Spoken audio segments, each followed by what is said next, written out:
Welcome to TimeSlug Studio 3. I'm Lincoln Meadows. I'm Jenna Meadows. I'm Will Meadows. And I'm Liam Meadows, and today we're going to check out the game Whales Destroying the World from TimeSlug Studios.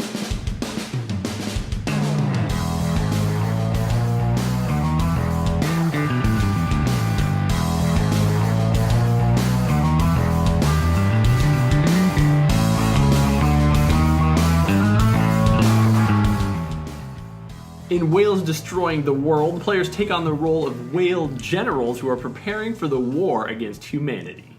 It's a bluffing set collection game. It's 36 players. It's coming to Kickstarter soon. Let's dive into it now. To set up the game, players will randomly select a role card to determine whether they are on the whale team or the human team. Then each player is dealt 2 whale cards each. On their turn, players will draw 2 cards each time, discard one, and then offer the remaining card to one of the other players. If they accept the card, it gets added to their tableau. If they reject it, then the player who offered it must keep it.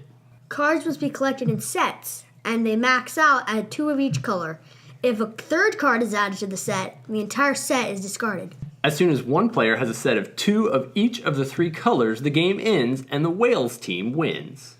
The whale player with the most points is the ultimate winner. But if the humans are able to stack up 3 superhero cards in front of any one player, the humans win.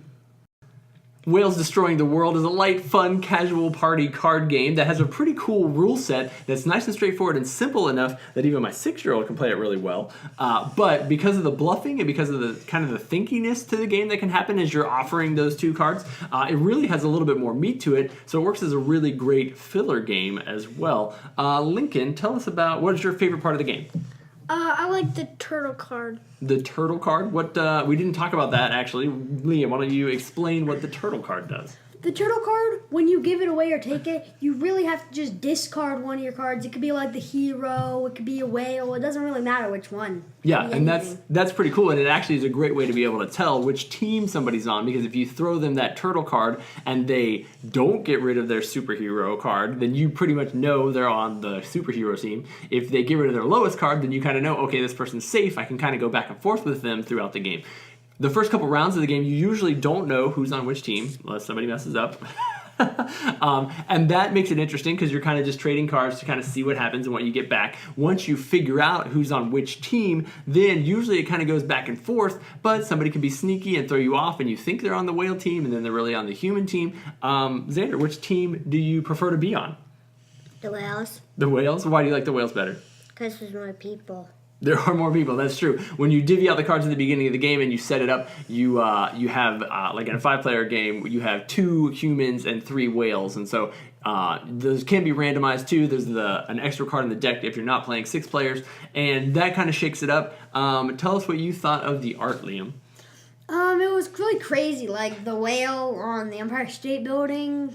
Or on a motorcycle. Anything or really, yeah, cool. They got some narwhals in there, some pretty crazy stuff. We don't know what their Kickstarter campaign is going to look like. We assume that it'll have, boxes and cards and additional things, so be sure to check out their campaign. We've had fun playing it as a family. We've played it at game night a couple times. We've had some other players in on it. It plays well with kids, family, and adults because, like I said, that bluffing mechanic, the more intense you get into the game, the more intense the game gets itself.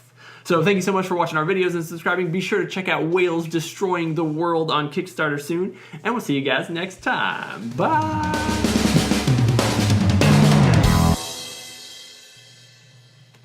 Yeah. High five!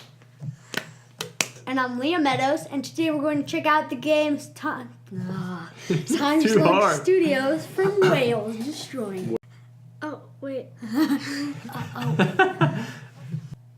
Dive in, I like that. Good addition. Jiggity jiggity jig. Okay, next. Cards must be collected in sets, and Tableau, yeah, try that. I should have said that ahead of time. if they accept the card, it gets added to their tableau. If they reject it, then the player who offered it must be... Let's break a record. Dad, why is it called tab?